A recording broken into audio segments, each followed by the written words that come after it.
Hello, my name is Edwin Torres, and this is Lab 3 video report um, for Principles of Physics. Um,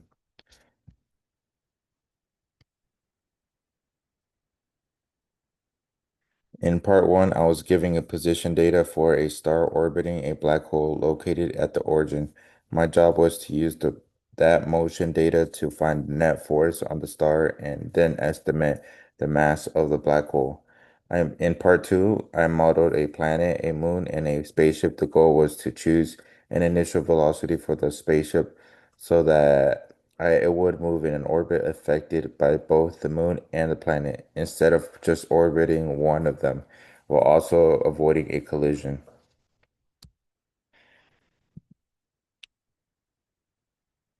For part one, I used the starter code in GlowScript and changed the seed value to my own email so the star's trajectory would be unique to me. The program gave me the star's position at different times. The star's mass was given as 2.0 times 10 to the 30th kilogram, and the time between data points was the Earth day or 86,400 seconds.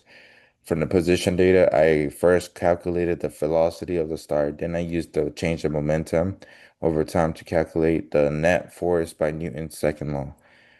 Net force is equal to the ch rate of change of momentum or dp over dt.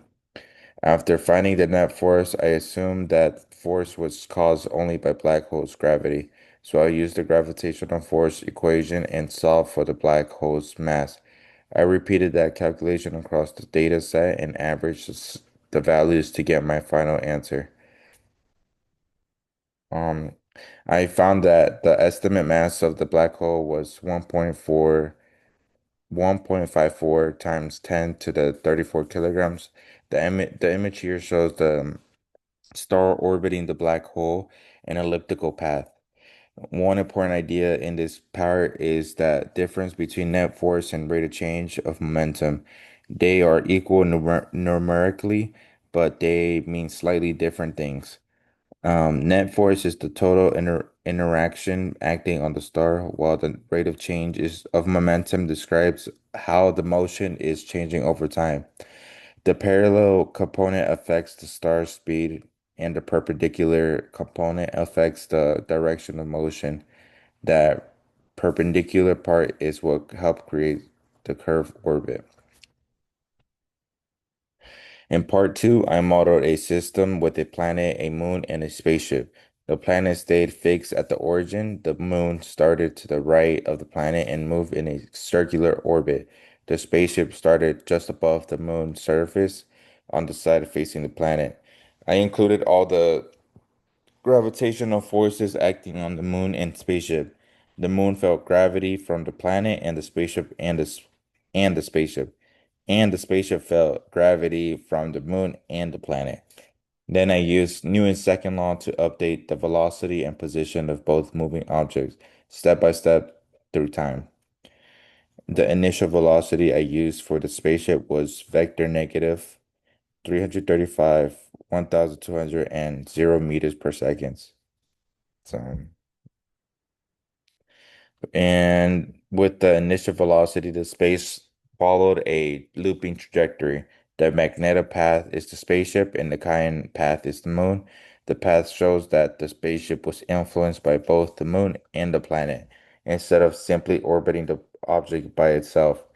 The simulation ran a full 700 hours, and the spaceship did not crash into either the moon or the planet, so the initial velocity worked well for creating a stable looking path influenced by both bodies.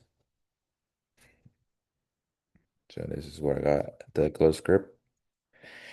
Um, I guess in conclusion, this lab showed how computational modeling can help us study motion in systems that are too complicated to solve easily by hand. In part one, I used the star's motion to estimate the black hole as 1.54 times 10 to the 34 kilogram.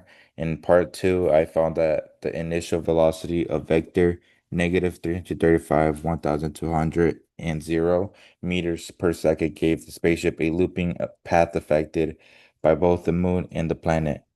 If I wanted to model the entire system more completely, I would need to include the black hole, star, and planet and moon, and the spaceship, along with all gravitational interaction between them.